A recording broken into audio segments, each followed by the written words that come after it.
L-I-E. That spells Allie, that sounds so lovely. You know you're the one. Okay, class. Today we're going to talk about how cells share information. Don't they just text? Not cell phones, Mr. Wallace. Biological cells. They share information through a process called mitosis. Mitosis is when cells divide and share information.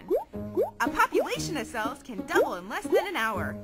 Wow, that's fast. Hey, Allie, are you getting this down? Yeah, Tad, I got it. Who wants to share their results? We do. Okay, Tad, come up to the front of the class and speak loudly. What? Our bacteria began the growth phase, or interphase, at precisely 10:42 a.m. At 10:45 a.m. in 15 seconds, roses are red, violets are blue. Mike Chang, my heart beats for you. Allie, you like Mike Chang? Give me that! Did you see that? Guys. Mike Chang and Allie This is forever. not funny. Put your cell phones away. Is anyone listening to me? This is not happening. What's that? What's that? Is it about me? Is that about me? Who sent you that? Oh, this is crazy! Now it's online? Already? It's spreading so fast!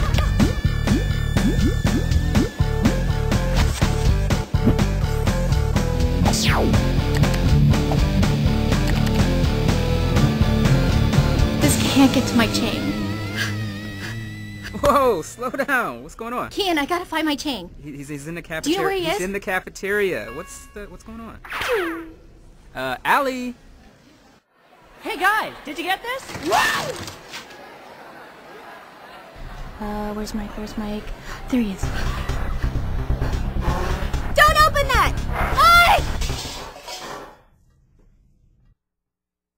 Mike? Mitosis. I mean, mitosis. It's so fascinating. Totally. Look at this. The cells are dividing and sharing information at an accelerated pace until there's like a zillion cells, and they all know the same thing. Man, these cells are out of control. Tell me about it.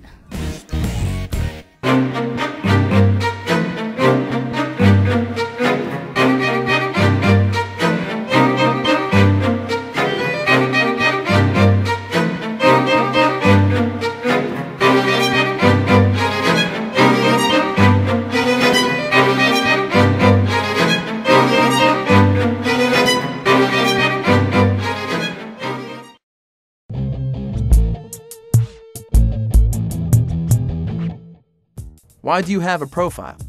On my profile, I like to chat with people. Look at my friends' profiles and talk to them. Change pictures. And stay in touch with friends who have moved away. How do you decide who to add to your friends list?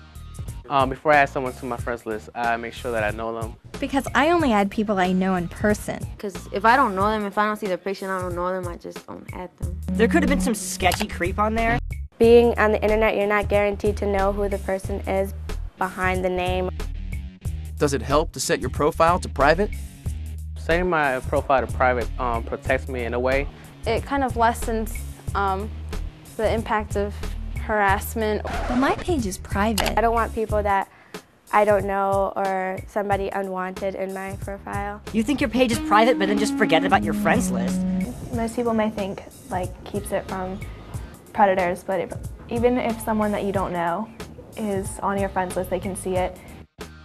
How can posting personal information and pictures affect your future? When you apply to colleges, they look at your MySpace or what people have said. They could judge you because of your photos. I should watch what I post no matter what. People that interview you, they've started to look on MySpace profiles. They see that you have this picture and they're like, oh, I don't want this kind of person working for me. Yeah, that might have been a mistake. Someone could use that information against you and perhaps become a predator and try and find you, harm you, or threaten you. Do your parents or guardians know what you are doing online? Yes, my mother knows. She accesses my page. She has my password and everything. Sometimes she'll come in when I'm on the internet and she'll look behind my shoulder. And our computer is in the living room, so they do have clear access to what I'm doing. You should always trust your parents.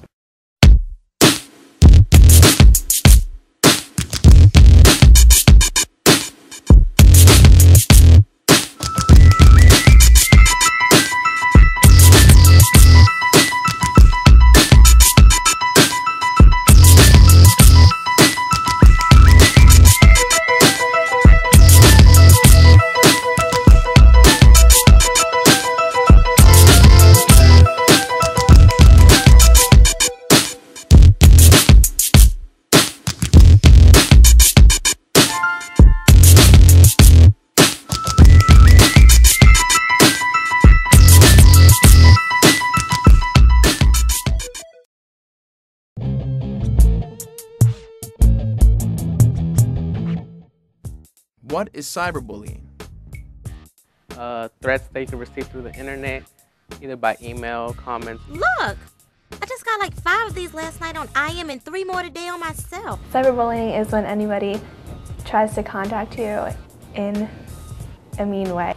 I know, but I hate being called names. It's just basically like trash talk, like through technology. Why do people cyberbully? I think people cyberbully because they want to feel better about themselves. And it's like probably just still got a life, just like to bother people or just like to get attention from it. Whoa, who's sending you those? It's your ex-girlfriend, Ken.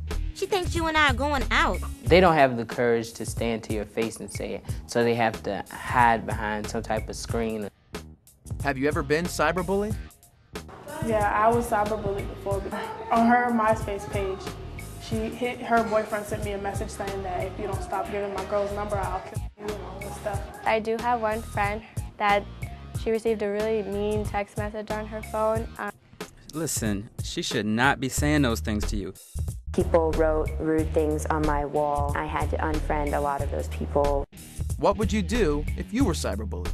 Just ignore it, and hopefully it would stop. Just don't respond to her. I would keep the emails or whatever they're sending me. Save the text messages. I would end my profile, and I'd immediately get off the site. If it continued, I'd probably let someone know. And if she doesn't stop, you're gonna have to tell your parents or something. It was really to an extreme point, contact the authorities. Why is cyberbullying a bad idea? It's not a nice thing, obviously. This is why she's my ex-girlfriend, because she does stuff like this. They shouldn't be picking on other people and hurting other people's feelings. And if it goes too far, it could actually get people in trouble. That it's like immature and inappropriate and just they shouldn't be doing it.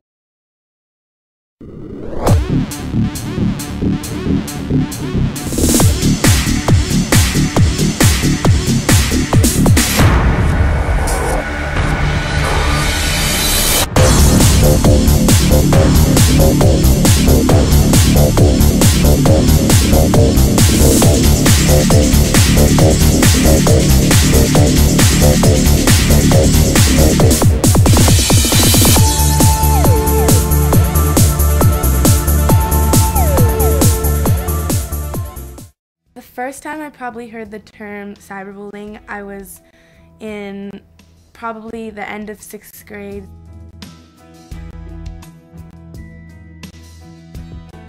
I understood that it was just people being really mean to each other online or over the phone or text messaging. I don't think I thought that it could happen really. It was kind of like an in another world kind of a thing.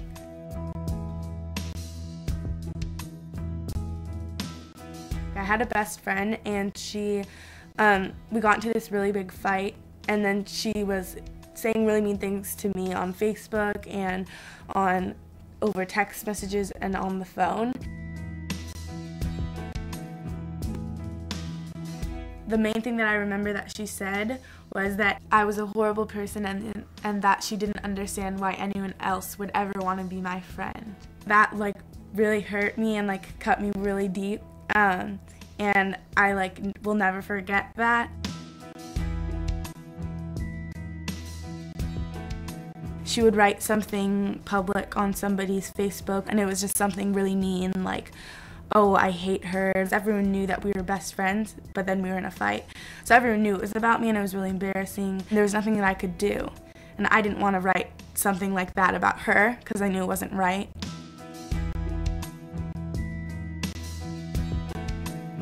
I wouldn't want to tell my mom, but then it got really bad and I just knew that I needed my mom to help me. So I told my mom and then she helped me.